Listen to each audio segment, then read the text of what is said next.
सहनाववतु सहनौ भुनक्तु सह वीर्यं करवावहै तेजस्विनावधीतमस्तु मा विद्विषावहै। ॐ शान्ति शान्ति शान्तिः।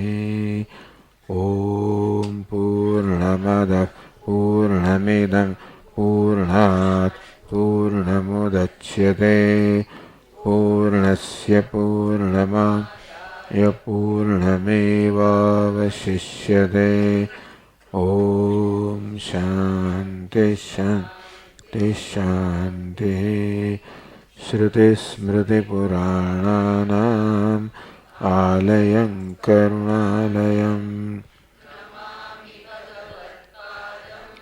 शङ्करं लोकशङ्करं शङ्करं शङ्कराचार्यं केशवं बादरायणं सूत्रभाष्यकृतौ वन्दे भगवन्तौ पुनः पुनः। ईश्वरो गुरुरात्मेति मूर्तिभेदविभागिने व्योमवद्व्याप्तदेहाय दक्षिणामूर्तये नमः। अखण्डं सच्चिदानन्दम् अवाङ्मनसगोचरम् आत्मानमखिलाधारम् आश्रयेऽभीष्टसिद्धये अर्थतोऽप्यद्वयानन्दान् अतीतद्वैतभानतः गुरूणाराध्यवेदान्त सारं वक्ष्ये यथामते।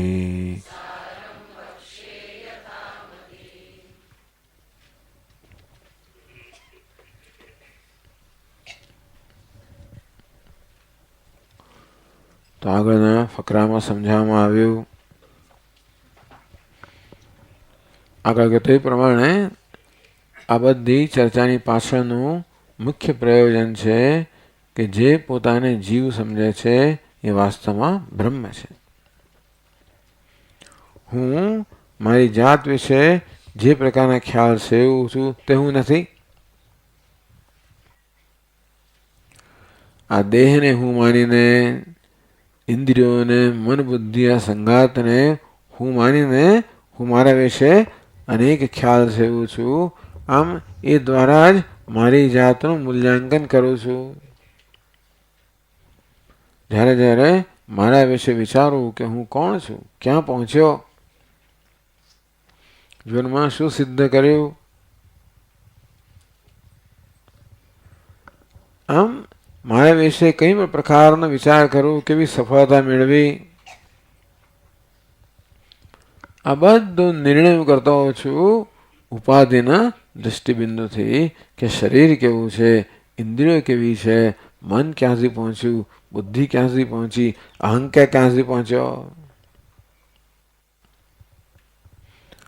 એમ વિચારીને ક્યારેક મને મારા વિશે જરા સંતોષ જન્મે કે મેં કંઈક સિદ્ધ કર્યું, એમ કરીને થોડો આનંદ જન્મે અને મોટે ભાગે તો અસંતોષ જન્મે. તો આપણે સમજાવે છે કે આપણું મૂલ્યાંકન કઈ રીતે કરવું જોઈએ. પેલો અભિનેતાએ ભિખારનો વેશ પહેર્યો, મળે વેશ દ્વારા જ પોતાનું મૂલ્યાંકન કરે અને પોતાને ભિખારી માની જ લે તો ગમે તેટલી ભીખ એને મળે ને તો ક્યાંય સંતોષ થાય કે આજે સારું મળ્યું, ચાલો પેલા કરતાં વધારે મળ્યું, ગઈકાલ કરતાં વધારે મળ્યું, એમ કરીને એને કંઈક સંતોષ. પણ ક્યાં કરોડપતિ અભિનેતા ગમે તેટલી ભીખ પ્રાપ્ત થાય તો એને કેટલો સંતોષ મળવાનો છે. પેલો દેડકો ગમે તેટલું પેટ ફૂલાવે તો એ ક્યારે ભેંસની સરખામણી દેડ નથી કરી શકવાનું. તમે ગમે તેટલું પેટ ફૂલાવો, મારા અહંકારને ગમે તેટલો મહાન બનાવો, અને તો પણ અનીશ્વરત્વ, અલ્પજ્ઞત્વ, કે મારું જ્ઞાન મર્યાદિત છે, મારી સત્તા મર્યાદિત છે, મારી શક્તિ મર્યાદિત છે, મારી પહોંચ મર્યાદિત છે, મારી સફળતા મર્યાદિત છે, બધું જ મર્યાદિત છે. ગમે તેટલી આ ઉપાધિના સ્તરે હું સિદ્ધિઓ પ્રાપ્ત કરતો પણ હું મર્યાદિતપણાના ખ્યાલમાંથી મુક્ત ના થઈ શકું. સ્વામીજી મહારાજ કે લિમિટેડ કેનોટ બીકમ લિમિટલેસ. આમ જીવનમાં મારી સતત કયા પ્રકારની ઝંખના હોય છે કે હું કેમ અનંત બની જાઉં, બધી મર્યાદા કેમ મુક્ત થઈ જાઉં, પૂર્ણ બની જાઉં. આમ સતત હું પૂર્ણ બનવાનો, અનંત બનવાનો પ્રયત્ન કરું છું. કારણ કે હું જો પૂર્ણ હોઉં, અનંત હોઉં તો જ મારી જાતને સ્વીકાર્ય હોઉં, નહીંતર હું ન હોઉં. એવા અધૂરા અપૂર્ણ હુંને હું સ્વીકારતો નથી, એનાથી મને સંતોષ નથી. પરંતુ આ તો જન્મ જન્મથી પ્રક્રિયા ચાલતી આવે છે. હું પૂર્ણ ઉપાધિના સ્તરે પૂર્ણ બનવાનો પ્રયત્ન કરી રહ્યો છું સતત. વેદાંત કહે છે કે નહીં ભાઈ, તારે તારી જાતને આ ઉપાધિ દ્વારા તારી જાતને માપવાનું નથી. આ શરીર દ્વારા, ઇન્દ્રિયો, મન, બુદ્ધિ, આ તો બધા અલ્પ જ છે અને અલ્પ જ રહેવાના. વેશ તો તે ભિખારી ના પહેર્યો હોય, ગમે તે પહેર્યો હોય, પણ વેશ તો મર્યાદિત રહેવાનો જ. એ દ્વારા તારી જાતનું મૂલ્યાંકન કરીશ તો ક્યારે પણ તું મુક્ત થઈ નહીં શકે. પેલા અસંતોષથી, અલ્પતાથી, અનીશ્વરત્વ, અસહાયતાથી આ બધા ક્યારે મુક્ત નહીં થઈ શકે. તો વેદાંત શાસ્ત્ર આપણને આ બધી જ મુશ્કેલી મુક્ત થવાનો એક સરળ ઉપાય બતાવે છે કે તારે મુક્ત થવાનું નથી, તું મુક્ત છે. તારે પૂર્ણ બનવાનું નથી, તું પૂર્ણ છે. માત્ર દ્રષ્ટિબિંદુ બદલવાની જરૂર છે. આટલું નાનું હોય આ ઘડો, બિચારો સતત અલ્પતાનો અનુભવ કરે, એને એક દ્રષ્ટિબિંદુ બદલવાની જરૂર છે ને, કે હું માટી છું.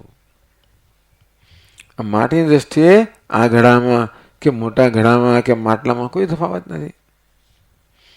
બસ આવો તફાવત નથી એ સતત આપણી સમક્ષ આપણને દર્શાવવા માંગે છે કે માટીમાં કોઈ ઝાઝો તફાવત નથી, કે કે ઘડાના આકાશમાં તો કોઈ તફાવત છે જ નહીં. ઘટાકાશ કહો, નાના ઘડાનું આકાશ કહો, મોટા ઘડાનું આકાશ કહો, ઘડાની દ્રષ્ટિએ ફેર લાગે, આકાશની દ્રષ્ટિએ કોઈ ફેર નથી. એટલે આ બધા જરા અઘરા જણાતા વાક્યોમાં થોડું આનું સંસ્કૃત થોડુંક અઘરું છે. એટલે કે આ વાક્યો લાંબા લાંબા છે ને, એમણે શ્લોકો નથી લખ્યા, એમણે ગદ્યમાં રચના કરી છે. એ રીતે સરળ પડે. ગદ્યમાં પેલો અન્વય સરળ હોય, છતાં એમના વાક્યો ઘણા લાંબા લાંબા છે. અને પાછા આવા મહાપુરુષો લખે એટલે જે લખે એ બરોબર ચોક્કસ હોવું જોઈએ, એમાં કોઈ પ્રકારનો દોષ ના હોવો જોઈએ. એટલે વિદ્વાનો આનો પાછો અભ્યાસ કરે ત્યારે એમાં દોષ દર્શન કરે કે ખોડખાપણ કાઢે કે વાંધા વચકા પડે, એવું કશું ના હોવું જોઈએ. એ પ્રકારની તકેદારી રાખવી પડે. એટલે આ રીતે લખવામાં આવે છે જેથી આપણી સમજમાં કોઈ પ્રકારની ત્રુટિ ના રહે, આપણામાં કોઈ સંશય ના રહે.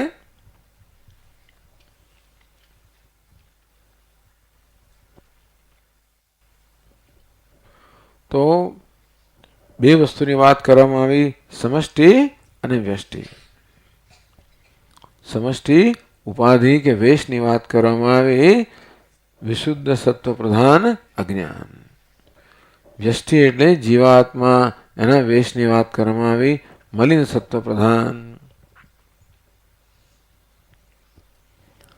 તો આ મોટી નાની બધી વેશમાં જ છે. બધું મોટાપણો નાનાપણો વેશમાં છે. સયશ્ચાયમ પુરુષે યશ્ચા સાવાદિત્ય સ એક. આ પુરુષમાં જે છે આ વ્યક્તિમાં જે છે અને જે સમષ્ટિમાં છે એક જ છે. તો એ સંદેશ આપણને આપવા માટે આ બધો વિચાર વિસ્તાર કર્યો કે આમ જોવા જઈએ તો કેટલો બધો તફાવત છે. ક્યાં ઈશ્વર ને ક્યાં જીવ, ક્યાં પેલો સર્વેશ્વર, સર્વજ્ઞ, સર્વાંતર્યામી, સર્વનિયંતા એ ક્યાં, અને ક્યાં બીજો અલ્પજ્ઞ અને ઈશ્વર આવો ક્યાં. એ પ્રકારની ગ્રંથિઓથી આપણે સતત પીડાતા હોઈએ, આ ગ્રંથિમાંથી મુક્ત કરવા માટે. તો હવે 8મા ફકરામાં, તો 7મા ફકરામાં જુઓ તમે 164મા પાન પર ચિત્ર 31, એટલે એ આગળ જે કહેવામાં આવે ને એ આપણે ચિત્ર દ્વારા સમજાવવામાં આવે છે. હવે પુસ્તક પસંદ જ કર્યું છે તેનો આપણે ઉપયોગ કરીએ.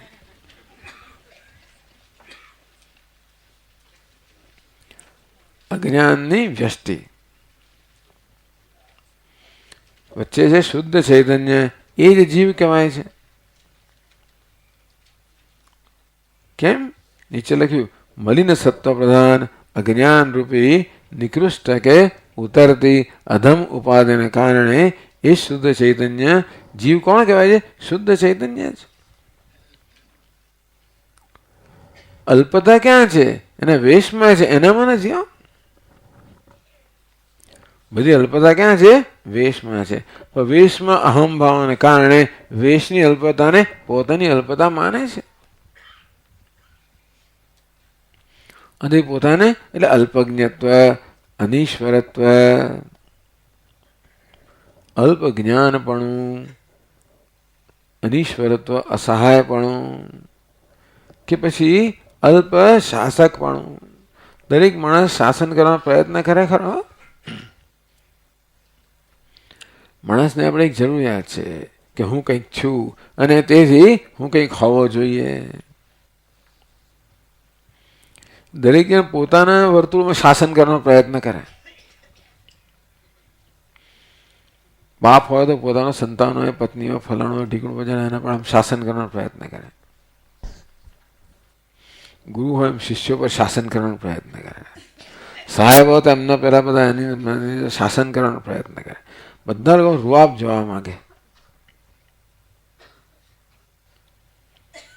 આમ જ્યારે પોતે કોઈનું નિયંત્રણ કરી શકીએ ત્યારે આપણામાં કે હું ઈશ્વર છું, હું તો શાસક છું, હું કંઈક છું.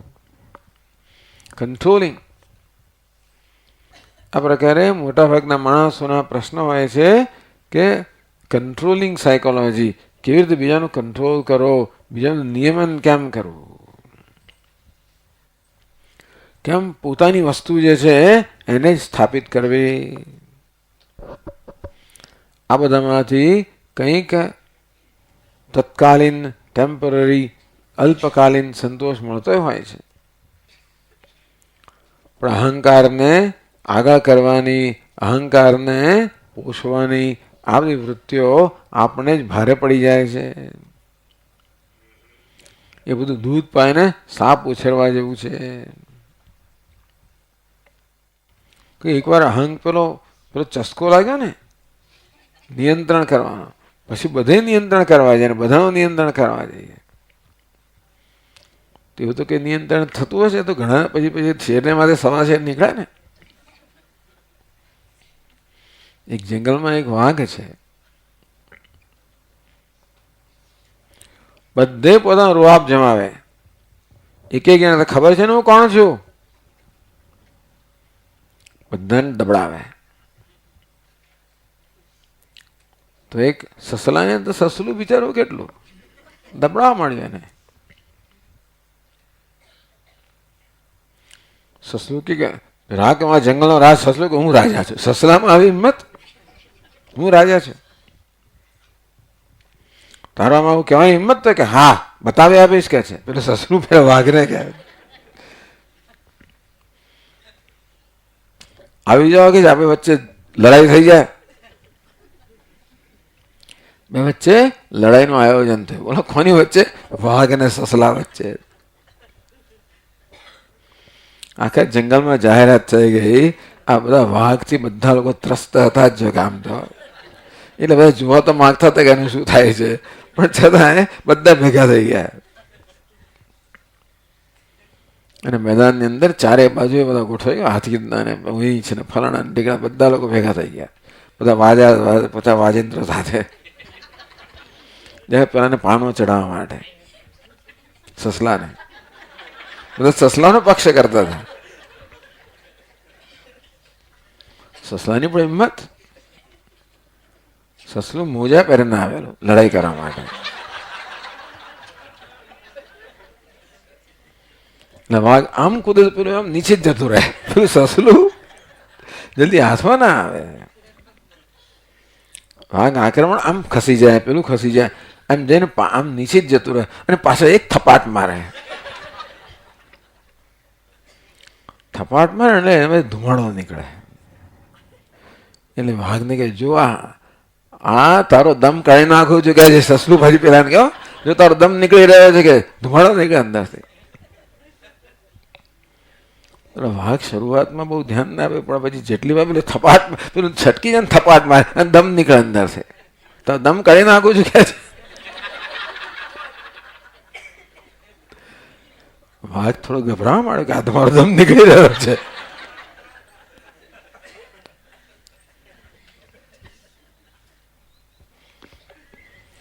વારંવાર છટકી જાય અને એક થપાટ મારે, પાછળથી થપાટ મારે, બાજુમાંથી થપાટ મારે અને મોં પર થપાટ મારી દીધી. અંદર થપાટ મારે દમ નીકળે અંદરથી. હવે તો વાઘ ખરો જ ગભરાયો. હવે મારો દમ નીકળી જ ગયો. હવે તો એ પગે પડ્યો કે મારો દમ ના કરે છે, પગે પડ, તાવે થઈ જા, જાહેર કરે કે કોણ રાજા છે. હા તું રાજા છે ભાઈ. આમ સસલોએ સવારી કરી વાઘ પર અને ચારે બાજુ ફર્યા પછી એ પેલો હાથી પેલું બાજુ વગાડે ને રીંછ બીજું બાજુ વગાડે ને તે આખા જંગલમાં આનંદ થઈ ગયો. દમ કાઢી નાખ્યો. પેલા સસલાએ પેલું એક મોજું પહેરેલું એમાં એને લોટ ભરેલો અને આમ થપાટમાં પેલો લોટ ઉડે. પેલા કે મારો દમ નીકળ્યો.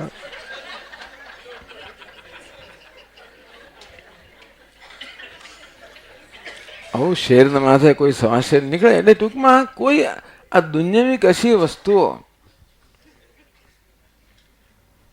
અહંકારને પૂછવાની કોઈ પણ પ્રવૃત્તિ છે ને આપણને જ બહાર પડી જાય. બિચારો મનુષ્ય એક બાજુ અનીશ્વર છે, એક બાજુ અસહાય, બીજી બાજુ પાછો દમ મારે છે. એ બધામાંથી આપણે છૂટીએ. આ તો મોટો શું છે, ટ્રેપ છે. એટલે આ તો એક શું કહેવાય એને, હા ફસામણી જ છે. એટલે વેદાંત શાસ્ત્ર કહે છે કે અનીશ્વરત્વ, અલ્પજ્ઞત્વ આ બધું શું છે, એ તો વેશનો ધર્મ છે, તારો ધર્મ નથી ભાઈ. ભિખારી પણ કોનો ધર્મ છે? વેશનો ધર્મ છે. આમ વેશના દ્રષ્ટિબિંદુથી પોતાને મૂલવીને આ બિચારો જીવાત્મા સતત આ પ્રકારનો પોતાના વિશે નિશ્ચય કરે છે, હું અલ્પજ્ઞ છું, અને પછી દુઃખી થાય છે. પોતે અલ્પજ્ઞ છે એવું જાણીને એનો સ્વીકાર થતો હોત તો વાંધો નથી. ભલે ને બે અલ્પજ્ઞ શું વાંધો છે, તો વાંધો નહીં, પણ એવું નથી થતું. પેલાને આવડ્યું મને ના આવડ્યું, પેલાને યાદ આવ્યું મને યાદ ના આવ્યું, તરત થઈ જાય. રાત્રે ઊંઘ નહીં આવ્યો કેટલાક લોકોને.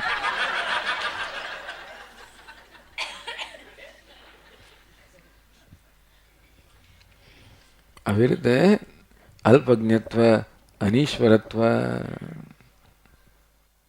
પેલું કા ખોટું બોલ, તારે નહીં બોલવાનો, નિર્ણાયકો બોલશે, ચૂપ કરો. અનીશ્વરત્વ, પ્રાજ્ઞ, પ્રકર્ષ પ્રાયણ અજ્ઞ. આવું બધું એટલે આ શું છે કે આ બધું આપણામાં આ પ્રકારની ગ્રંથિઓ કેમ જન્મે છે સમજાવ્યું. સાયકોલોજી તો ક્યાં આમાં સમજાવવાની હતી. બિચારો પણ વેદાંત બહુ સ્પષ્ટ રીતે આપણી સાયકોલોજી સમજાવે છે. માનસ શાસ્ત્ર તો સમજવાનો પ્રયત્ન કરતું હોય છે, પણ વેદાંત શાસ્ત્ર બહુ સરળતાથી સમજાવે છે કે આ બધી ગ્રંથિઓ છે, બધી ગ્રંથિઓ આ વેશને કારણે છે. પેલા તો વેશને સત્યતા આપે એટલે એમને બીજે બહુ મુશ્કેલી પડે. મનોવૈજ્ઞાનિકો તો બધી વેશને બધાને સત્યતા આપે એટલા માટે એમને સમજાવવાનું, એમને મુક્ત કરવાનું બહુ અઘરું પડે. સમજાવે કદાચ મુક્ત કેવી રીતે કરવું? વેદાંત શાસ્ત્ર કહે છે કે આ બધી વસ્તુ તારા બધા ખ્યાલો ખોટા છે. અસ્પષ્ટ ઉપાધિતયા પ્રકર્ષણ અગ્ન્ય પ્રાજ્ઞ કહેવામાં આવ્યો. અને પ્રકાશ આવ્યું, પ્રકર્ષણ અગ્નિ એવું પણ કહ્યું. પ્રાયણ અગ્નિ, પ્રકર્ષણ અગ્નિ એટલે કે બહુ ઉત્કૃષ્ટતા અજ્ઞાની હોય. ચાલો પછી જો શુદ્ધ ચૈતન્ય બીજી બાજુ બીજા બોક્સમાં કોઈ જીવ એ શું છે? એને કારણ, એની ઉપાધિ છે ને, ઉપાધિ એને કારણ શરીર કહેવામાં આવ્યું. અહંકારાદિ કારણ કે સુષુપ્તિમાં જે છે ને આપણી ઉપાધિ, એમાં અહંકાર સુષુપ્ત અવસ્થામાં છે, સંસ્કાર અવસ્થામાં છે, એ જ બધા અહંકારનું બધાનું કારણ છે. મારે સુષુપ્તિની ઉપાધિ છે જે મલિન સત્વ પ્રધાન છે એને કારણ શરીર કહેવામાં આવ્યું. સર્વો પરમત્વાત સુષુપ્તિ, કારણ કે એમાં જાગ્રતનો, સ્વપ્નનો, વિશ્વનો, તેજસનો બધાનો લય થઈ જાય છે, ઉપરમાં થઈ જાય છે, માટે એને સુષુપ્તિ કહેવામાં આવી. આનંદ પ્રચુરત્વાદ કોશવત આચ્છાદકત્વાદ, આનંદનું પ્રાચુર્ય છે, અજ્ઞાનનું એ આવરણ છે, માટે એને આનંદમય કોષ કહેવામાં આવ્યો. લય સ્થાન કહેવામાં આવ્યું. આ રીતે આ ચિત્રમાં બધું ચિત્રની રૂપે રજૂ કરવામાં આવ્યું. હવે આપણે આગળ વધીએ.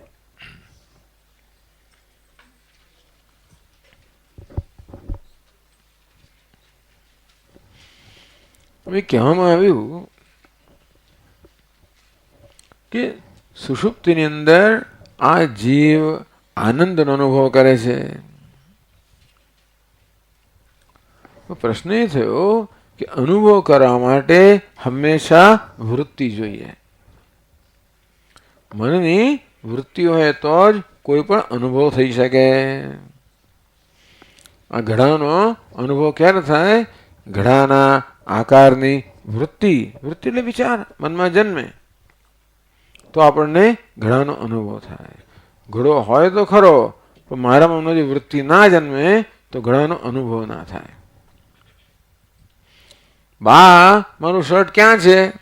જો પેલા કબાટની અંદર છે, પેલા તાકામાં છે, નથી. હવે શર્ટ સામે જ પડ્યું છે, પણ મગજ ક્યાંક ચક્કરમાં હોય એટલે એ શર્ટના આકારની વૃત્તિ જન્મતી નથી. નથી અહીંયા આગળ.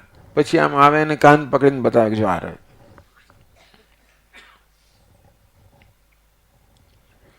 તો વસ્તુ હોય પણ એની વૃત્તિ ન જન્મે તો એનો અનુભવ ના થાય. મેં કહ્યું ને, ઘણી વાર ધ્યાનની અંદર આપણે ધ્યાનની સીરી સાંભળીએ ને ત્યારે કેટલાય બધા અવાજો અંદર સાંભળવા મળે આપણને. અંદર કોયર બોલતી હોય ને મોર બોલતો હોય ને કેટલું બધું થતું હોય, પણ આપણે ધ્યાનમાં ત્યારે કશું સંભળાય. આપણે ખાલી આપણું ધ્યાન માત્ર સ્વામી શું બોલે એમાં હતું, એટલે બીજા કોઈ અવાજો અંદર ઘંટારા બધું બહુ થતું હોય ત્યાં પાર્શ્વમાં, પણ ભૂમિકા પણ આપણે ન સમજાય, કારણ કે એ વૃત્તિ જન્મી નથી. તેમ સુખનો અનુભવ ક્યારે થાય? સુખાકાર વૃત્તિ જન્મે ત્યારે. દુઃખનો અનુભવ ક્યારે થાય? દુઃખાકાર વૃત્તિ જન્મે ત્યારે. તો હવે કહે છે કે વૃત્તિ એટલે શું? વૃત્તિ કોને કહેવાય? આપણા મનની કે અંતઃકરણની અવસ્થાને વૃત્તિ કહેવાય. વૃત્તિ કહો, વિચાર કહો, એ શું છે? વિચાર એ મનની એક અવસ્થા છે. સુખાકાર વૃત્તિ એટલે મન જ્યારે સુખની અવસ્થા ધારણ કરે ત્યારે એ સુખાકાર વૃત્તિ કહેવાય.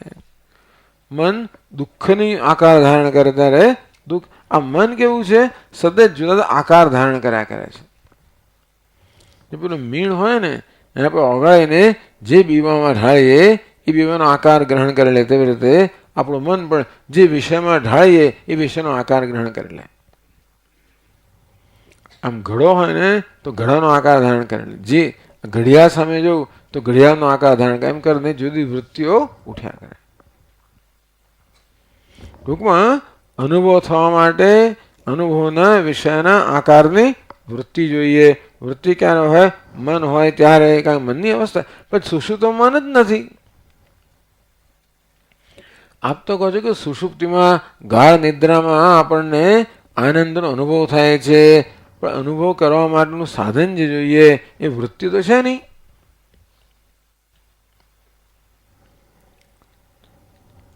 એટલે શું નક્કી, એટલે કેવી રીતે આ સમજાવી શકાય? એટલે આ ગ્રંથકાર હવે કહે છે 164 પાના પર,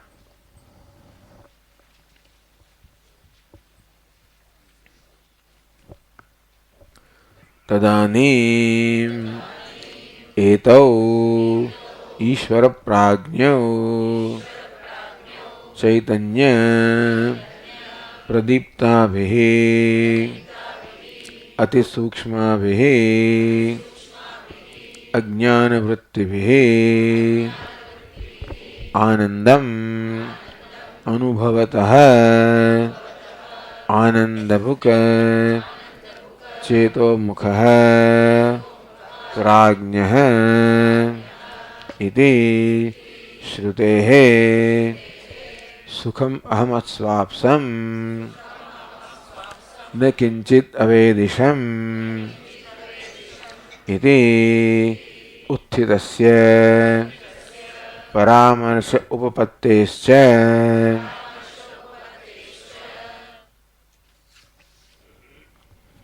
એક નવી વાત કરે છે, કહે છે કે તદાનીમ એટલે કે ત્યારે, ક્યારે? સુષુપ્તિ કાળે. ત્યારે શેની વાત ચાલી રહી છે? કારણ અવસ્થાની. વ્યક્તિગત સ્તરે સુષુપ્તિ, સમષ્ટિ સ્તરે મહાપ્રલય. ભગવાન ઊંઘે છે, જીવાત્મા ઊંઘે છે, ત્યારની આ વાત ચાલી છે બધી. આ વાત કઈ ચાલે છે? આ જીવ નિદ્રામાં છે, ઈશ્વર પણ નિદ્રામાં છે. ઈશ્વર નિદ્રામાં હોય એ અવસ્થાને મહાપ્રલય કહેવાય, એને એની ઊંઘ પણ કહેવાય, કેવી હોય તો. અને જીવ જ્યારે નિદ્રામાં હોય ત્યારે સુષુપ્તિ કહેવાય. બંને સાથે સાથે જ વર્ણન કરે છે. એ તો એટલા બે. કોણ? ઈશ્વર પ્રાજ્ઞ. ઈશ્વર એટલે સમષ્ટિ, ભગવાન ઊંઘતો હોય છે. પ્રાજ્ઞ એટલે આ જીવાત્મા ઊંઘતો હોય ત્યારે એને પ્રાજ્ઞ કહેવામાં આવ્યો. તો જાગ્રતમાં આ જીવાત્માને વિશ્વ કહેવામાં આવે છે, સ્વપ્નમાં તેજસ કહેવામાં આવે છે, સુષુપ્તિમાં પ્રાજ્ઞ કહેવામાં આવે છે. પેલા બેની તો વાત થઈ જ નથી, પણ સીધી પ્રાજ્ઞની જ વાત કરે છે. તો આનંદમ અનુભવતઃ, એક બાજુ ઈશ્વર એની સમષ્ટિમાં, બીજી બાજુ જીવ એની વ્યષ્ટિમાં, બંને જણ આનંદનો અનુભવ કરે છે. તો કહેવામાં આવ્યું કે આનંદ પ્રાચુર્યાત આનંદમય કોશ, આનંદ પ્રચુરત્વાત આનંદમય કોશ. સુષુપ્તિમાં આનંદની પ્રચુરતા છે. હું કહી તો દીધું, પણ પ્રશ્ન થયો કે ભાઈ એ આનંદની પ્રચુરતા છે એવું તમે કયા આધારે કહો છો? એ આનંદનો અનુભવ કરવા માટે શું સાધન છે? એક બાજુ કહો છો કે લય સ્થાન એમ તે ઉચ્ચતે, બધાનો લય થઈ જાય છે, ઉપર હતી બધાનું ઉપરમ થઈ જાય છે, તથા કંઈ રહ્યું ના હોય તો પછી એ અનુભવ કઈ રીતે થાય છે? એટલે કહે છે આનંદમ અનુભવત. આ બંને ઈશ્વર અને પ્રાજ્ઞ બંને આનંદનો અનુભવ કરી રહ્યા છે.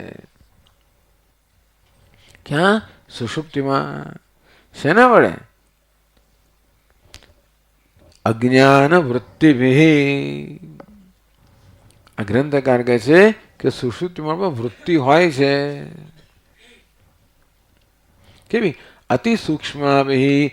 અત્યંત સૂક્ષ્મ અજ્ઞાનની વૃત્તિ ત્યાં હોય છે. એક કલ્પનાનો વિષય છે, પણ કારણ કે વૃત્તિ વગર અનુભવ ના થઈ શકે માટે સુષુપ્તિમાં પણ કોઈક વૃત્તિ હોવી જોઈએ. જો વૃત્તિ હોત તો આપણને સભાનતા હોત, સભાનતા નથી માટે સામાન્ય પ્રકારની વૃત્તિ ના હોય. અનુભવ થાય છે મળે વૃત્તિ હોવી જોઈએ, પણ સભાનતા નથી મળે વૃત્તિ ન હોવી જોઈએ. તો ત્યાં શું છે? અત્યંત સૂક્ષ્મ અજ્ઞાનની વૃત્તિ. અતિ સૂક્ષ્મ બેહી અજ્ઞાન વૃત્તિ બેહી. અજ્ઞાન તો અંધારું હોય, અંધારામાં અનુભવ ક્યાં કે ચૈતન્ય પ્રદીપ્તા બેહી. ચૈતન્ય તો પ્રકાશમાન છે. એ ચૈતન્ય આ અજ્ઞાનની વૃત્તિઓને પ્રકાશિત કરે છે અને તેથી એ વૃત્તિઓ દ્વારા અનુભવ થાય છે. એવી ચૈતન્ય વડે પ્રકાશિત થયેલી અત્યંત સૂક્ષ્મ અજ્ઞાનની વૃત્તિ દ્વારા એક બાજુ ઈશ્વર અને બીજું પ્રાજ્ઞ આનંદનો અનુભવ કરે છે. એક તો આનંદનો અનુભવ થાય છે એ માટે આપણું પ્રમાણ તો ઉપનિષદ જ છે. શ્રુતિ, યુક્તિ અને અનુભવ બધી વસ્તુ કહે છે. તો ભાઈ ગાઢ નિદ્રામાં આનંદનો અનુભવ થાય છે એ આપ શા બધી કહો છો? કે આનંદભુક ચેતોમુખ પ્રાજ્ઞ ઇતિ શ્રુતે. પાંડુક્ય ઉપનિષદમાં કહેવામાં આવ્યું. કોનું વર્ણન કરતી વખતે? આ પ્રાજ્ઞનું વર્ણન કરતી વખતે. યત્ર સુપ્ત ન કંચન કામમ કામયતે ન કંચન સ્વપ્નમ પશ્યતિ તત્ સુષુપ્તમ. તો માંડવ્ય ઉપનિષદમાં સુષુપ્તિ અવસ્થાનું આવું વર્ણન કરવામાં આવ્યું કે જ્યાં સૂતેલો માણસ કોઈ કામના કરતો નથી, કોઈ સ્વપ્ન જોતો નથી. જાગ્રતમાં આપણે બધી કામનાઓ કરતા હોઈએ છીએ. જાગ્રત અવસ્થાની વિશેષતા શું છે? અનેક બધી કામનાઓ. અને સ્વપ્નની વિશેષતા શું છે? સ્વપ્ન જોઈએ છે. તો સુષુપ્તિ કોને કહેવાય? જાગ્રત પણ નથી, સ્વપ્ન પણ નથી. સુષુપ્તમ.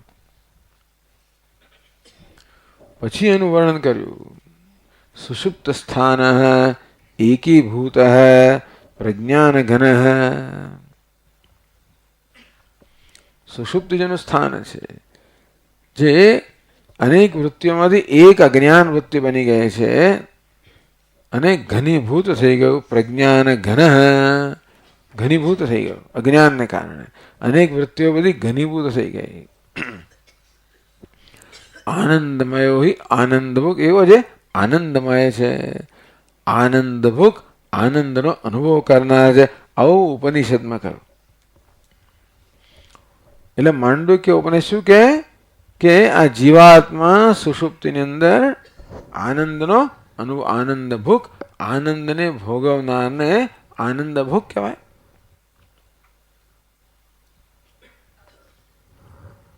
વિષ્ણુ સહસ્ત્રમાં ભૂખ ક્યાં આવે છે?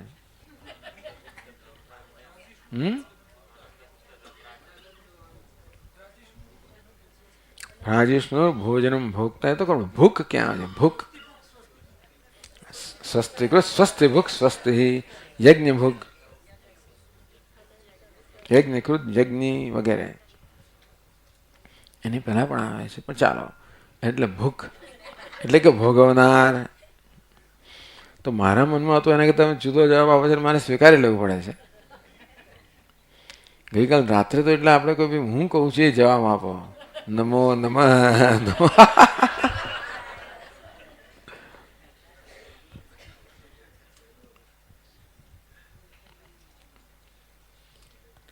આનંદભુક એટલે કે આનંદને ભોગવનાર. ત્યારે જીવાત્મા કહો, પ્રાજ્ઞ કહો, આનંદને ભોગવે છે. બસ એટલું કહ્યું. એટલે પછી એ કેમ ભોગવતો હશે ને આપણે કલ્પના કરવી રહી. શાસ્ત્ર કહે છે કે સુષુપ્તિમાં આનંદનો અનુભવ થાય છે. એનું પ્રમાણ કોણ છે? શાસ્ત્ર. આપણે પ્રમાણ નથી. આપણે તો યુક્તિ આપવાની હોય. કારણ કે કોઈ પણ અનુભવ તો વૃત્તિ હોય તો જ થઈ શકે. માટે સુષુપ્તમાં આનંદનો અનુભવ થાય છે. માટે કંઈક વૃત્તિ હોવી જોઈએ. એ સ્પષ્ટ વૃત્તિ નથી, સૂક્ષ્મ વૃત્તિ છે, અજ્ઞાનની વૃત્તિ છે એમ કહેવામાં આવ્યું. એ શું તે સાથે સાથે અનુભવ કહેવો પડે. ઉપપત્તિ એટલે કે યુક્તિ કહેવી પડે. તો કહે છે સુખમ અહમ અસ્વાપ્સમ. જ્યારે માણસ ઊંઘમાંથી ઉઠ્યો હોય, સારી રીતે ઊંઘ્યો હોય તો મોટે ભાગે આપણે ઊંઘમાંથી ઉઠીએ ત્યારે આમ ક્યારે ફરી ઊંઘી જવું કે જાગવું જ નહીં કે શું કરવું ત્રાસ થઈ જતો. ઊંઘમાંથી ઉઠીને કે કોઈક જ વાર એવું લાગે કે આમ તાજા ફ્રેશ થઈ ગયા. ઘણી વાર ઊંઘમાંથી ઉઠીએ ત્યારે ફ્રેશ નથી હોતા. એવી સરસ ઊંઘ ના આવી તો પણ એવી સરસ ઊંઘ આવી ગઈ હોય, આમ ફ્રેશ થઈ ગયો, તાજો થઈ ગયો, ત્યારે કે બહુ સરસ ઊંઘ આવી, આનંદ સુખે આનંદથી સૂતો, કઈ ભાન ના પડે. બધા આગળ બધા નગારા વાગતા હતા, પેલા નવરાત્રિના પેલા ઢોલ વાગતા હતા, કશી ખબર ના પડી. નવરાત્રિમાં જ ઊંઘી જાય ઘણા લોકો, ત્યાં પણ ઊંઘી જાય. તો બાળક તો ઊંઘી જાય ને ત્યાં ઢોલ બોલ વાગે કઈ ખબર ના પડે. બીજા લોકો જેને આપણે ઘસડી ગયા જોવા માટે, જેને રસ ના પડતો બિચારા ઊંઘી જાય કદાચ.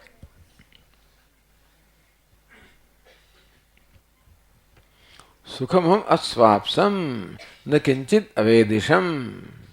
હું સુખેથી સૂતો, મને કશાનું ભાન નહોતું. આવું માણસ કહે છે, એવા લોકો કહે છે. આપણે કહ્યું હશે ક્યારેક ક્યારેક કહે છે કે ઊંઘમાંથી ઉઠ્યા પછી માણસ આવું કહે. એ તો કહેવું જ પડે, મને કશું ભાન નહોતું તો કહેવું જ પડે. અને આપણે તાજા થઈને ઉઠ્યા હોય તો સુખેથી સૂતો. એ શું બતાવે છે? એ સ્મૃતિ છે, સ્મૃતિ છે, એ અનુમાન નથી. આ શું છે? સ્મૃતિ છે. અનુમાન ક્યારે હોય? કંઈક લિંગ હોય ત્યારે. વર્તમાનમાં કોઈ લિંગ હોય તો આપણે અનુમાન કરી શકીએ, પણ આપણે જાગ્યા પછી સુષુપ્તિનો કોઈ અંશ બાકી રહેતો નથી, માટે કોઈ લિંગ ત્યાં નથી, અને માટે અનુમાન નથી. આ પ્રત્યક્ષ પણ નથી, કારણ સુષુપ્તિ જતી રહી છે. ત્યાં શું છે? આ તો સ્મૃતિ છે.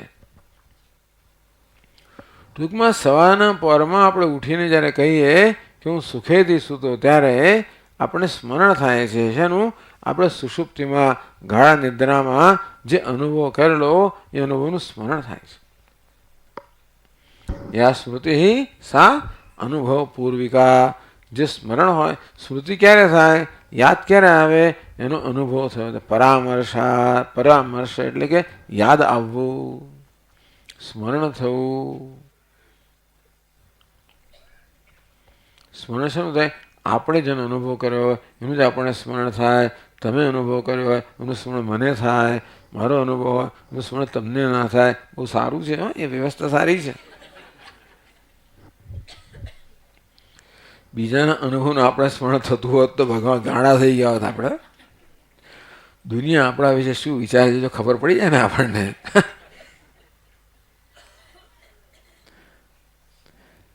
એ સિવાય પણ ટૂંકમાં એ પણ ભગવાને બહુ સારી વ્યવસ્થા કરી છે. આપણે ભલે ઈચ્છે કે ભાઈ તારા મને શું ચાલે મને ખબર પડી જાય તો સારું, ભાઈ ન ખબર પડે એ જ સારું છે. હવે મોટા સ્વામીને કોઈ પૂછે કે સ્વામીજી મારા મનમાં શું ચાલે છે તમે જોઈ શકો છો? એટલે ભાઈ મારા મનની માથાકૂટ હું જોઈ શકું તો તારા મનને ક્યાં જોવું પાછું? મારી આટલી માથાકૂટ છે મારા મનમાં. મારા મનને સાથે જ કામ પાર પાડતા પાડતા આટલી તકલીફ પડતી હોય તો તારા મનમાં શું ચાલે છે એ શું કામ હું જોઉં? લે ભાઈ, મને ભગવાન કહે તો હું તો ના જોઉં, એમ કહેવાનો ભાવ રહે છે. પેલું સારું છે કે આપણને શની યાદ આવે? જે આપણે અનુભવી હોય તે. તો સવારમાં પરમાં ઉઠ્યા પછી જો આવી યાદ આવતી હોય કે હું સુખેથી સૂતો, એનો એ બતાવે છે કે મને સુષુપ્તિમાં સુખનો અનુભવ હતો. એ અનુભવને યાદ કરીને કહે છે ઉઠ્યા પછી કે હું સુખેથી સૂતો. કોણ કહે છે? અહંકાર કહે છે. અહંકાર કઈ અવસ્થામાં છે? પેલી સૂક્ષ્મ અજ્ઞાન વૃત્તિઓ વડે અનુભવ થઈ રહ્યો છે. એ જાગીને કહે છે કે મને અનુભવ થયો. ન કિંચિત અવેદિશમ, મને કંઈ ભાન નહોતું. એ બતાવે છે કે ત્યારે અજ્ઞાન હતું. આમ સુષુપ્તિમાં બે વસ્તુ છે, આનંદનો અનુભવ પણ છે અને અજ્ઞાન પણ છે. ઇતિ પરામર્શ ઉપપત્તિશ્ચ. આ પ્રકારનો પરામર્શ થયો, આ પ્રકારનું સ્મરણ થયું, એ ક્યારે શક્ય બને? અનુભવ થયો હોય ત્યારે. આમ શ્રુતિ આપી યુક્તિ આપી. અનુભવ આપવો તો શક્ય નથી, કારણ કે અનુભવની યુક્તિ આપી.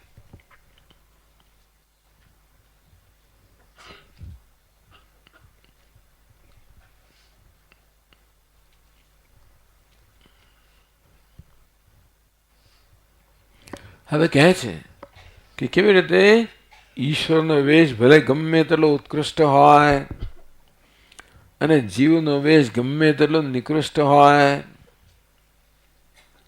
ભલે એણે રાજાનો વેશ એક જણે ધારણ કર્યો હોય અને ભિખારનો વેશ ધારણ કર્યો હોય, પણ બંને આમ તો સમાન જ છે. રાજા ભિખારી નથી, બંને શું છે? વેશ છે, એ દ્રષ્ટિએ સમાન જ છે. વેશની પણ સમાનતા કહે છે અને વેશ પહેરનાર અભિનેતા છે એની સમાનતા કહે છે. તો કહે છે આગળ, અનયોહો સમષ્ટિવ્યષ્ટ્યોહો વનવૃક્ષયોહો ઇવ જલાશય જલયોહો ઇવ વા અભેદઃ. અનયોહો બધું બહુ દ્વિવચન જ છે બધામાં. વ્યષ્ટિ સમષ્ટ્યોહો, વ્યષ્ટિ અને સમષ્ટિ. કયું વચન છે? વ્યષ્ટિ સમષ્ટ્યોહો.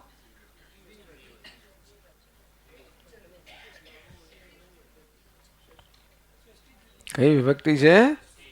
ષષ્ઠી. પેલો બરોબર છે સંસ્કૃતની અંદર. ષષ્ઠી દ્વિવચન. એક વચન શું થાય? સમષ્ટિનું એક વચન શું થાય? સમષ્ટેઃ સમષ્ટ્યોઃ સમષ્ટીનામ.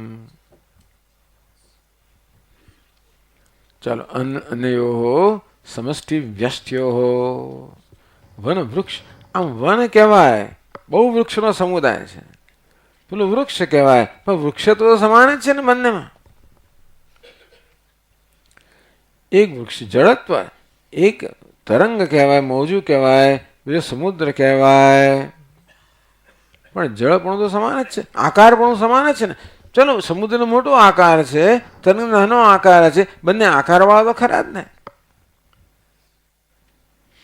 એ દ્રષ્ટિએ સમાન કહેવાય. આમ સમાન આકાર છે એટલે, પણ આકારવાળા જ છે છેવટે તો. આકારે મર્યાદિત કરનારો છે, અને તેથી ભલે ગમે તો ઉત્કૃષ્ટ આકાર હોય, ઉત્કૃષ્ટ વેશ હોય, તોય પણ એટલી કંઈક તો મર્યાદા ત્યાં હોવાની. આનો નિકૃષ્ટ વેશ હોય તો વધારે મર્યાદા હોવાની, પણ છે તો વેશ જ બંને. તેથી એ દ્રષ્ટિએ બંને સરખા જ છે. અનયોઃ સમષ્ટિ વ્યષ્ટ્યોઃ વન વૃક્ષયોઃ ઇવ. વન અને વૃક્ષ બે છે, એમના વચ્ચે જલાશય જલયોઃ ઇવ. જળાશય અને જળ, વ્યક્તિગત જળ, સામૂહિક જળને જળાશય કહેવામાં આવ્યું, વ્યક્તિગતને વૃક્ષ કહેવામાં આવ્યું, સામૂહિકને વન કહેવામાં આવ્યું. બે દૃષ્ટાંત કેમ આપ્યા? એક અવચ્છેદ, બીજું પ્રતિબિંબ. એટલે કે વૃક્ષમાં મર્યાદિત થયેલું આકાશ અને વનમાં મર્યાદિત થયેલું આકાશ, આમ જોવા જઈએ તો બંને મર્યાદિતપણું ધરાવે છે અને માટે સમાન છે. અથવા તો પેલા નાનકડા જળમાં પ્રતિબિંબિત થયેલું આકાશ અને મોટા જળાશયમાં પ્રતિબિંબિત થયેલું આકાશ, બંને પ્રતિબિંબ જ છે છેવટે, અને માટે સરખા છે. એ જ સરખા છે. કદમાં સરખા છે એમ નહીં, એ જ સરખા છે. વા અભેદ. આ રીતે ઉપાધિમાં પણ કંઈ બહુ ભેદ નથી. ઈશ્વરની ઉપાધિ અને જીવની ઉપાધિમાં પણ ઉપાધિપણું જે છે, વેશપણું જે છે, અને માટે સરખા છે. તો ઉપાધિ ધારણ કરનાર પેલો છે જે અભિનેતા, એ તો એક છે જ, એમાં પ્રશ્ન જ નથી. એમાં એક પણ કઈ રીતે છે એ બતાવે છે. એતત ઉપહિતયોઃ ઈશ્વર પ્રાજ્ઞયોઃ અપી વનવૃક્ષ અવચ્છિન્ન આકાશયો ઇવ જલાશય જલગત પ્રતિબિંબ આકાશયો ઇવ વા અભેદ એષ સર્વેશ્વર ઇત્યાદિ શ્રુતે. તો રાજા ને ભિખારી સરખા જ છે કે છે? બંને મિથ્યા જ છે. રાજા પણ મિથ્યા, પાછા આવ્યો મિથ્યા. આ વેદાંતમાં મિથ્યા ને સત્યથી ભાગી શકાતો નથી. વાત સાચી છે, એ ખરો. એમાંથી છૂટાય ખરું, છૂટવા માટે છે આ. એની સાથે હિસાબ પતાવો પછી છૂટાય, બાકી આપણે છૂટવામાં છોડે નહીં. રાજા કેવો છે? મિથ્યા છે. તો ભિખારી કેવો છે? મિથ્યા. એ રીતે રાજા અને ભિખારી સરખા જ છે. બંનેનો વેશ સરખો છે, વેશ પણ બંનેમાં છે. તેમ બંને પેલા વેશ ધારણ કરનારા સરખા જ છે. મુખ્ય સરખાપણું તો અભિનેતાના સ્તરે ત્રીજું પાછું થયો. આ ત્રણ સરખાપણું કહે છે, ધ્યાન રાખજો. એક તો વેશમાં સરખાપણું છે, વેશ જ છે માટે ભેદ નથી. પછી રાજા, વેશ ધારણ કરનાર રાજા અને વેશ ધારણ કરનાર ભિખારી, એટલે રાજા અને ભિખારીમાં કંઈ ફેર નથી, કારણ કે બંને મિથ્યા જ છે. અને વેશ ધારણ કરનાર અભિનેતામાં તો કોઈ પ્રકારનો ભેદ નથી. અત્યારે આપણને આ અભેદ બતાવે છે કે વૃક્ષ, વન વૃક્ષ વગેરે વગેરે, ટૂંકમાં જેમ આ ઘટાકાશ હોય, એક ઘટાકાશ હોય નાનકડું હોય, પેલું મોટું ઘટાકાશ હોય મોટું હોય. એટલે એ નાનું મોટું ભલે હોય, પરંતુ બંને કેવા છે? મર્યાદિત જ છે. અને ઘટાકાશ કહો, મઠાકાશ, મઠાકાશ એટલે આ મોટા હોલનો આકાશ. એ પણ આકાશ ઘટને મઠમાં ફેર નથી. બંને કેવા છે? બંને માત્ર મર્યાદિત કરનારી ઉપાધિઓ જ છે. એટલે એમાંથી આપણે મુક્ત થઈ જઈએ ને પછી આપણે પેલો અભેદ જોઈ શકીએ. એકવાર આ વેશની અંદરના જે બધા ગ્રંથિઓ છે મુક્ત થઈએ ને ત્યાર પછી વેશ ધારણ કરનાર ચૈતન્ય છે ને એનું આપણે મુખ્ય ઐક્ય જોઈ શકીએ. એટલા જ માટે માંડવ્ય ઉપનિષદમાં આ પ્રાજ્ઞ અને ઈશ્વર માટે એક જ ફકરો છે. ત્યાં એશ સર્વેશ્વર, એશ સર્વજ્ઞ, એશ અંતર્યામી, એશ યોનિ પ્રભવાપ્યયો હિ ભૂતાનામ. એ વર્ણન કોનું છે? પ્રાજ્ઞ. પછી પ્રાજ્ઞને આવું કહેવામાં આવ્યું. પ્રાજ્ઞ એટલે સુષુપ્તિમાં જે જીવ છે એને પ્રાજ્ઞ કહેવાય. એને શું કહ્યું? એશ સર્વેશ્વર. આ તો સર્વનો ઈશ્વર છે. આમ પ્રાજ્ઞ ને ઈશ્વર વચ્ચેના અભેદને સ્વીકારને પ્રાજ્ઞને ઈશ્વર છે એ પ્રકારનું વર્ણન કરવામાં આવ્યું. એશ સર્વેશ્વર, સર્વનો ઈશ્વર છે. સર્વજ્ઞ, સર્વ જાણનાર છે. એશ અંતર્યામી, બધાનું અંતર્યામી છે, અંદર રહીને નિયમન કરનાર છે. એશ યોનિ સર્વસ્ય, સમગ્ર જગતનું કારણ છે. કેમ કહો છો? પ્રભાવ આપ્યો હોય ભૂતાનામ, કારણ કે આ ભૂતો કહો, આ પદાર્થોનો ઉદ્ભવ પણ એમાંથી છે, લય પણ એમાં છે, સ્થિતિ પણ એમાં છે. એટલે પ્રાજ્ઞ અને જીવ સરખા, પ્રાજ્ઞ અને ઈશ્વર સરખા છે, બેમાં ભેદ નથી. એ માટે પણ કયું પ્રમાણ ટાંકે છે? મંડુક્ય ઉપનિષદ. માંડુક્ય ઉપનિષદનો પણ અભ્યાસ જરા કરવો પડશે લોકોએ, થોડો ઘણો. કારણ કે આમ તો પ્રકરણ ગ્રંથ લખે છે. પ્રકરણ ગ્રંથ કોને કહેવાય? જેનાથી આપણે શાસ્ત્રમાં પ્રવેશ કરી શકીએ. પણ આ પ્રવેશનો ગ્રંથ છે, એમાં બધા શાસ્ત્રની જરૂરિયાત પડે પાછી આપણને. એ તો એ સર્વેશ વગેરેનું અટકી ગયા, એટલે ક્યાં આવ્યું ભાઈ આ વસ્તુ? આપણે જાણવું પડે કે આ તો માંડવ્ય ઉપનિષદમાં આવ્યું, અજામ એકામ એટલું કહી દીધું, આ તો શ્વેતાશ્વતર ઉપનિષદમાં આવ્યું, વગેરે વગેરે. આમ ક્યાંથી ને ક્યાંથી બધા શ્રુતિના વાક્યો જે છે અહીંયા આગળ ઉદ્ધૃત કરે છે. એટલે એવું લાગે આપણને કે આનો અભ્યાસ કરવા માટે બધાનો અભ્યાસ જોઈએ અને બધાનો અભ્યાસ કરવા માટે આનો અભ્યાસ જોઈએ. એટલે ક્યાં શરૂ કરવું? અમારા સ્વામી મહારાજ કહે કે જો ભાઈ, ગીતાનો અભ્યાસ કરવો હોય તો ગીતાના 700 શ્લોક છે, દરેક શ્લોકનો અભ્યાસ કરવો પડે ખરું ને, તો 700 શ્લોકનો અભ્યાસ થાય ને. પણ દરેક શ્લોક બીજા શ્લોકો સાથે સંકળાયેલો છે. એટલે એક શ્લોકનું બરોબર જ્ઞાન ક્યારે થાય? બીજા બધા શ્લોકનું જ્ઞાન હોય ત્યારે. બધા શ્લોકનું જ્ઞાન ક્યારે થાય? પ્રત્યેક શ્લોકનું જ્ઞાન થાય ત્યારે. પ્રત્યેક શ્લોકનું જ્ઞાન ક્યારે થાય? બધાનું જ્ઞાન થાય ત્યારે. આ તો ક્યાં જવાનું? એટલે કે જે આપણે એની પાસે જવું પડે જેને પ્રત્યેકનું પણ જ્ઞાન છે અને બધાનું પણ જ્ઞાન છે. એટલે એ રીતે ગુરુની જરૂરિયાત સ્થાપિત કરે છે કે આપણે વ્યક્તિગત અભ્યાસ કરવા જઈએ તો એક એક શ્લોક આપણે લઈએ, પરંતુ એ શ્લોકનો બીજા બધા સાથે શું સંબંધ છે એ ન ખબર હોય તો આપણે વિદ્વત્તા જન્મે ખરી, છતાં પણ એનું જે તાત્પર્ય છે એ ન સમજ પડે. અહીં પણ એવું જ કંઈક થઈ ગયું. આનો અભ્યાસ કરવા માટે બીજા કેટલાય બધા, ચાલો તમને બહુ વાંધો નથી, કારણ કે આ ક્યાંથી આવે છે વગેરે કહેવામાં આવે છે અને એની સમજ પણ આપવામાં આવે છે. હવે એટલે મહાવાક્ય તત્વમસી, અહમ બ્રહ્માસ્મિ, તું બ્રહ્મ છે, જીવન બ્રહ્મના ઐક્યને પ્રગટ કરનાર વાક્યને મહાવાક્ય કહેવાય. તત્વમસી, તું બ્રહ્મ છે, તું એટલે જીવ બ્રહ્મ છે. અહમ બ્રહ્માસ્મિ, હું એટલે જીવ બ્રહ્મ છું. એ વાક્યનો અર્થ કહેવા માટે બધી પૂર્વ તૈયારી કરે છે. ધીમે ધીમે આપણને આ મહાવાક્ય ઐક્ય જે છે ને એની તરફ લઈ જાય છે આપણને. ચાલો આપણે પછીના ક્લાસમાં જોઈશું. ઓમ પૂર્ણમદ પૂર્ણમિદમ પૂર્ણાત પૂર્ણમુદચ્યતે પૂર્ણસ્ય પૂર્ણમાદાય પૂર્ણમેવાવશિષ્યતે.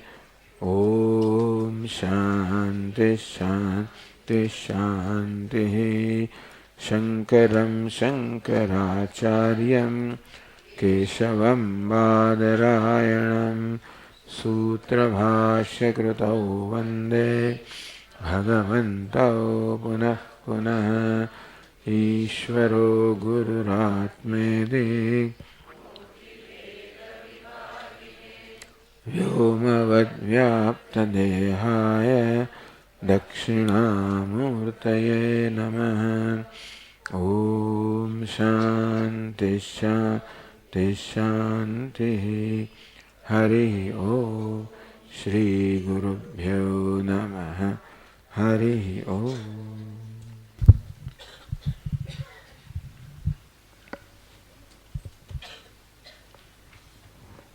હરિ ઓમ.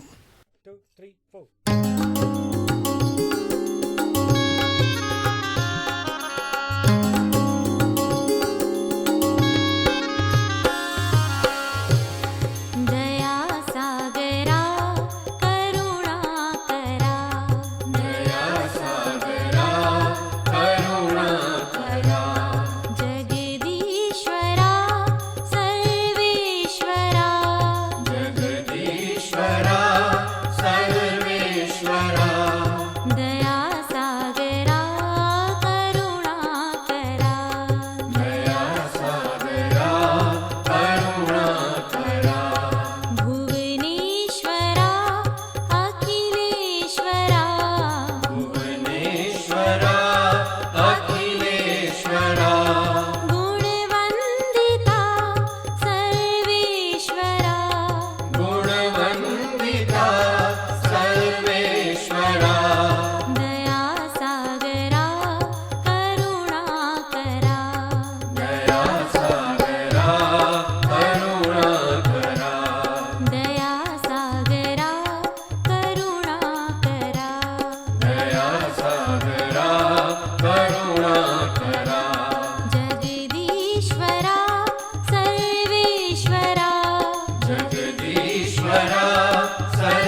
शशिशेखराय नमः।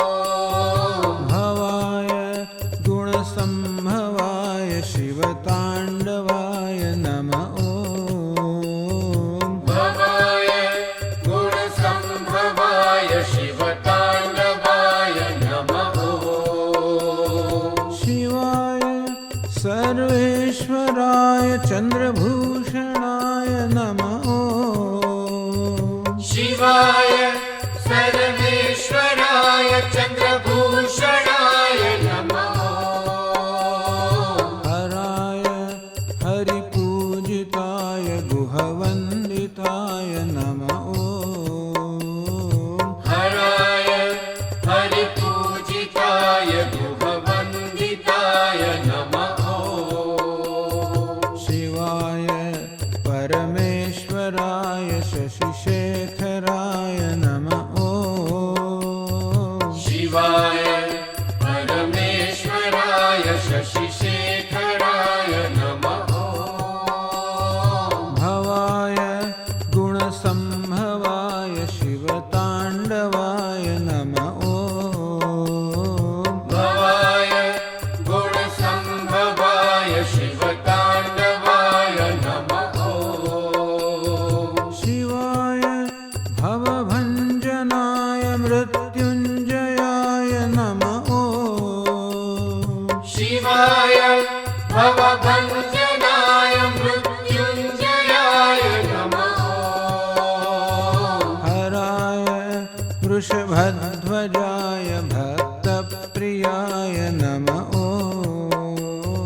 हराय वृषभध्वजाय भक्तप्रियाय नमः शिवाय परमेश्वराय शशिशेखराय नमः शिवाय परमेश्वराय शशिशेखराय नमः भवाय गुणसम्भवाय शिवताण्डवाय नमः भवाय गुणसम्भवाय शिवताण्डवाय नमः भवाय गुणसम्भवाय शिवताण्डवाय नमः भवाय गुणसम्भवाय शिवताण्डवाय नमः गणसेविताय नमः शिवशङ्कराय नमः चन्द्रभूषणाय नमः गुहवन्दिताय नमः मृत्युञ्जयाय नमः भक्तप्रियाय नमः शशिशेखराय नमः शिवताण्डवाय